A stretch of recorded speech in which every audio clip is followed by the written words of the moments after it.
이렇게 되신 거예요? 좀 내려오겠지만 지금 이 정도면은 많이 개선된 걸로 보이고요. 그래서 이제 이마 거상을 해야 되는데 본인은 이마가 너무 넓다. 그래서 같은 분이세요? 네.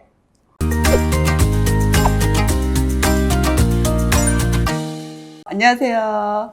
신의 손을 찾아서 명탐정 레이첼. 성형외과 전문의 박철우입니다. 예, 이마 거상의 신의 손.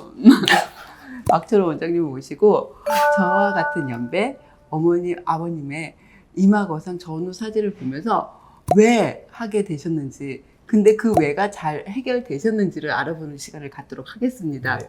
우리 아버님. 이분은 이제 네. 딱 보셔도 이마 주름도 깊고요. 네. 그리고 이제 콧잔등에 있는 주름도 깊고 눈가 주름도 깊고. 근데 이분이 상안검 수술을 3개월 전에 하시고 나서 인상이 너무 안 좋게 변하셨다 해서 오셨던 분이시거든요. 그래서 이제 상안검을 하고 났더니 이제 눈썹도 속상해. 내려오고 콧잔등 주름도 심해지고 인상이 별로 안 좋다고 오셨던 분이셨어요. 상안검은 네. 잘 됐는데 이럴 수가 있는 그렇죠. 건가요? 네네. 상안검이라는 건 이제 눈꺼풀 피부 처진 걸 잘라주기 때문에 뭐 이마를 들던 힘이 좀 없어지고 하면서 눈썹이 조금 더 내려오게 되고, 그러면서 이제 콧잔등이나 눈가 주름이 조금 더 깊어지게 됩니다. 그리고 이마 주름 같은 경우는 이분이 이제 그동안 상안검 피부가 많이 늘어져서 이마 근육을 많이 써서 이제 많이 깊어진 그런 상태였고요. 이렇게 깊은 주름을 완전히 없애기는 좀 불가능하고요. 하지만 이제 이런 경우에 이마 거상을 하게 되면은 조금 더 개선될 수가 있겠죠.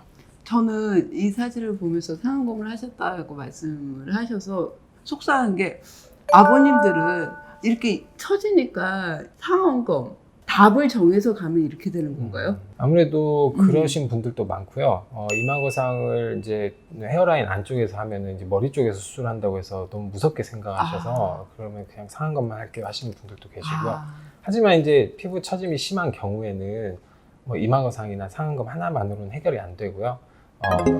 이제 상안검이나 뭐 눈썹 거상, 이마 거상 이렇게 많이 하시는데, 대개는 이제 하나만 할 경우에는 조금 더 교정이 좀 부족하고, 이렇게 심하신 경우는 이마 거상만 하셨다 하더라도 아마 피부 처짐이 좀 남았을 거예요. 그래서 이제 상안검 추가로 하셨어야 됐을 겁니다. 그러면 이게 순서가 잘못된 거지 두 개 다 하셔야 됐어. 순서는 뭐 크게 상관이 없지만 아무래도 이마 거상을 먼저 해서 적당한 눈썹 높이를 잡아준 뒤에, 그리고 나서 적절한 상안검 수술을 해주는 게 가장 좋겠습니다. 이렇게 되신 거예요? 이분도 역시 이게 일주일차 사진인데요. 아직은 이제 눈두덩이에 붓기는 좀 남아있지만 연령이 좀 있으심에도 불구하고 혈압도 있고 지병도 있으셨는데 뭐 파랗게 멍들거나 그런 건 보이지 않고요. 그리고 이마 주름도 이제 한 달 반 정도 지나면 어느 정도 좀 내려오겠지만 지금 이 정도면은 많이 개선된 걸로 보이고요. 콧잔등 주름도 그리고 이제 눈가 주름도 이제 많이 펴진 그런 모습을 볼 수 있습니다. 다음 이제 어머님. 이분이... 이분이 저랑 동갑이라고요? 네네. 나이를 거꾸로 두셨네요.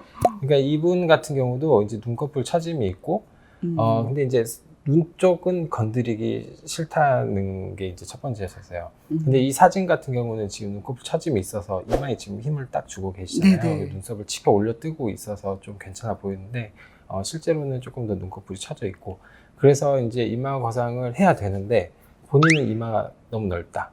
그래서 제가 봐도 이제 여기서 이제 이마 거상을 하게 되면 이마가 너무 넓어지게 되거든요. 그래서 이런 경우는 이마 거상을 하면서 이마 축소도 같이 이렇게 진행했던 케이스가 되겠습니다. 그럼 더 커지지 않아요, 수술이? 너무 궁금하다. 조금 이마 축소만 조금 추가하는 거라서 뭐 더 그렇게 많이 걸리는 건 아니고요. 네. 같은 분이세요? 네. 이마 축소가 이렇게 드라마틱하게 돼요? 네, 그래서 이 아래쪽 눈꺼풀 처짐이나 눈썹이 이제 많이 처져 있었어서 이제 그 부분을 위로 올리면서 이마 부분은 이제 피부는 좀 잘라내주고, 그리고 이제 그 헤어라인 위쪽에 있는 두피를 살짝 아래쪽으로 내려서 축소 같이. 이제 일반적인 내시경 이마 거상하고 좀 다른 것은 축소를 해야 되기 때문에 피부를 잘라내야 되거든요. 그래서 절개가 좀 길게 들어가야 돼요. 절개가 길게, 헤어라인보다 약간 안쪽에서 길게 들어가서 이제 축소해야 될 만큼을 이제 잘라내주고 그리고 쭉 봉합해 주는데, 그렇다고 해서 내시경을 사용하지 않는 건 아니고 거기서 또 다시 이 아래쪽 볼 때는 내시경을 사용해서 수술해 주고, 그래서 잘 고정해 준 다음에 그 다음에 이마 축소술을 같이 진행을 해주게 되는 겁니다. 자, 여기서 수술 시간은 얼마나 더 걸려요? 뭐 꼬매는 시간이 좀 있기 때문에 한 30분 정도 좀 추가된다고 보세요. 3, 40분 정도. 그리고 회복 기간은? 회복 기간은 별반 다르진 않습니다. 와, 정말. 아니, 오늘은 이마 거상에 대해서, 이렇게 중년 이마 거상에 대해서 알아보려고 했는데, 오늘 이마 축소에 대해서 더 알아보는 시간이었던 것 같아요. 지금까지 여러분의 건강과 아름다움을 책임지고 있는 감정나이체 성형외과 전문의 박철우 원장이었습니다. 감사합니다.